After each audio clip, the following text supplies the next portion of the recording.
જેતપુર નગરપાલિકાની ચૂંટણીમાં પણ ભાજપમાં ભડકાના એંધાણ જોવા મળી રહ્યા છે। ઉમેદવારી ફોર્મ ભરવાના અંતિમ દિવસે ભાજપમાં મોટો અપસેટ સર્જાયો। 11 વોર્ડની 44 બેઠકો માટે પ્રદેશ ભાજપે 42 ઉમેદવારોનું મેન્ડેટ જાહેર કરતા વિવાદ સર્જાયો।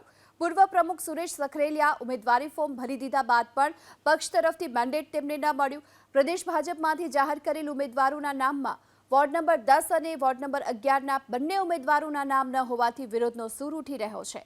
પૂર્વ પ્રમુખ સુરેશ સખરેલિયાના નામનું મેન્ડેટ ન આવતા અન્ય ભાજપના 42 ઉમેદવારો તેમના સમર્થનમાં આવ્યા।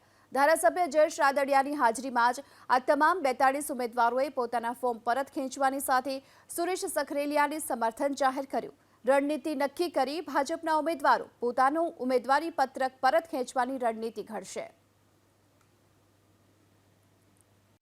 મને આજે ભારતીય જનતા પાર્ટી તરફથી મેન્ડેટ મળ્યો નથી। મેં ફોર્મ ભરેલું હતું પણ મેન્ડેટ મળ્યો નથી। એટલે આજે જે લોકોને મેન્ડેટ મળ્યો છે એ લોકો પણ અહીંયા મારી કાર્યાલય આવ્યા છે મારા સમર્થનમાં।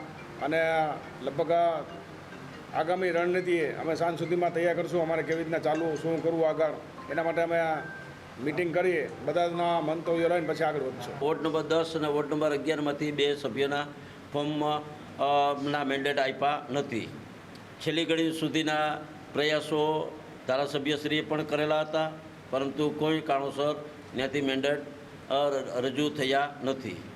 જે કારણે અમે 42 સદસ્યો અત્યારે 1 થી 11 વોર્ડના અહીંયા હાજર છે અને બધા અમારા નેતા તરીકે સુરેશભાઈ સખરેલિયા છે એમના સમર્થનમાં અમે આગામી રણનીતિ અમે ગોઠવવાના છીએ અને જરૂર પડે અમે બધા ફોર્મ પાછા ખેંચવા માટેની અમારી તૈયારી છે।